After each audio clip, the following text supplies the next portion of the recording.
Today I'm going to talk about how to integrate Spring Cloud Stream with Apache Kafka and RabbitMQ as well. Okay, so first of all, what is Spring Cloud Stream? Spring Cloud Stream is a framework for building highly scalable event-driven microservices and connected with shared messaging systems, which will support different binder implementations like RabbitMQ, Apache Kafka, and Kafka Streams. Okay, so let me explain the diagram. So this is Spring Cloud Stream application. So here the data will goes to this source. This source will have output. So from this source to it will goes to output channel. From there to here it will goes to binder, so that is Kafka binder. So here you can have like Kafka or RabbitMQ binder, so whatever so you require, so that binder you can simply define here. So this is a producer, and coming to the consumer, so Apache Kafka middleware will have a binder, right? So from there, so it will goes to output channel. From this output channel to, so we will use sync. Okay, so to get the input from this output channel. So here the total like diagram, if you observe here, so we will like a Spring Cloud Stream application includes input and output components for communication. So these inputs and outputs are mapped onto a Kafka topics. Okay, so let me generate the code, guys, by using Spring Boot initializer here. Okay, so let me take Kafka package name. Okay, Spring Boot Cloud Stream Kafka. Okay, so let me add the dependencies, that is web dependency, and we need Cloud Stream dependency, and we need Cloud Stream dependency, and we need a Lombok dependency for getters and setters, and we need a Kafka dependency. Okay, so these are the dependencies required to generate this project, and you can generate this project by using this generate, and you can import into your ID. So now, so I'm going to write one producer, so that producer will produce the messages. Okay, so let me write producer. So this producer, so I need a one object, so let me write one object, guys. So that object I'm going to take it as an employee object. So that employee object will have so int ID. Okay, so I'm going to take string name. Okay, so I'm going to use Lombok here, so Lombok data, and I'm going to use no argument constructor and all argument constructor. Okay, so pose is ready. So I'm going to use inside our producer here, so public, so I'm going to take string, so publish the messages. So I'm going to use that employee object here. Okay, that employee object. So this publisher is a have like enable binding, so which will accept this source, guys. So that source is a messaging system. So we need a source to send this object. So let me take source, and auto-write this.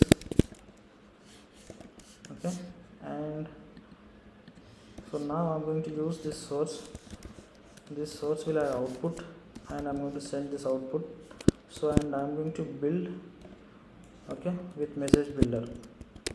So message builder, so with payload I'm going to build in our employee object. Okay, so that's it, guys. This is a producer. Now I need a I need to return some string here. So let me take message sent. Okay, so so now I need a consumer. So you can write consumer here, consumer. So if you want to write it as a separate project, you can write it, but for saving the time I'm just writing here, guys.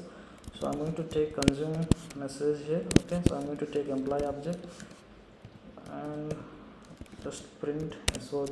Okay, so employee object, that's it. This will also have like enable binding, so which will have sync.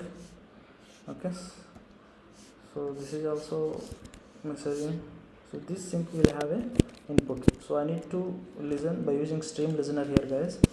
So to listen the input, we need sync dot input.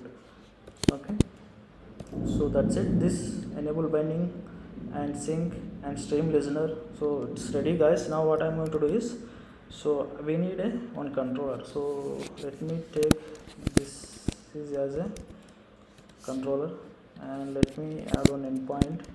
So this is a post mapping, so this post mapping will have publish. Okay, so I'm going to send this employee object through the request body. Okay, so that's it, it's ready guys.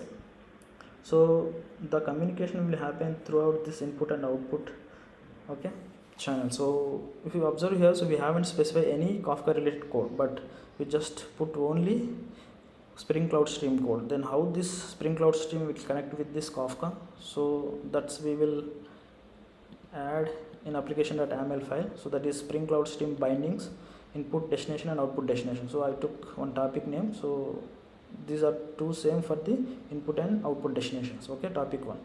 So let me start this application. So before you are going to start, you can just make sure that so this Kafka and Jupyter has been started or not. Okay, so once this is started, so I will test this application and I will see whether it's working or not. So once it is working, so I will change this application Spring Cloud Stream with RabbitMQ. So that's very simple guys, so plug and play. So what we need to do is we can simply change the binder, that's it. So the rest of the code will take care by the Spring Cloud Stream. How the connectivity will happen is this Spring Cloud Stream will connect with this either Kafka or RabbitMQ. So now let me hit this endpoint and see whether it's working or not. Yeah, so I just took this endpoint, that is publish, so which will have like employee object related data, so ID and name. Okay, just hit send button. Okay, we got the status 200. See, we got the output here, employee ID and name. Okay, this is how it will work guys. So now we need RabbitMQ. So here Spring Cloud Stream binder Kafka, right? You can just simply change into Rabbit. So Rabbit binder. Okay, just save this and rerun this application. Okay, so you can just make sure that yeah, so this is RabbitMQ server, so that I have already started. You can just start it with RabbitMQ server start. So it will start the server, and once this is started, you can just start this application. Okay, so that is the benefit of Spring Cloud Stream guys. So without changing any code, you can directly change to another messaging framework. So either if you want to use RabbitMQ or like Kafka, so you can easily change it by using these binders. Okay, so let's see whether it's working or not. So if you observe here, so we are seeing like RabbitMQ related information here.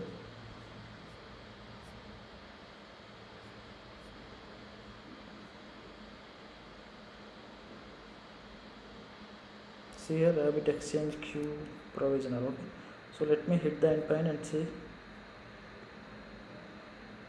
We got the status 200 here, and let me go to see, we got the output. So let me hit it again. So we got it. So it's working fine guys. So yeah, so if you like this video, so please do like and subscribe my channel. Thanks, have a good day.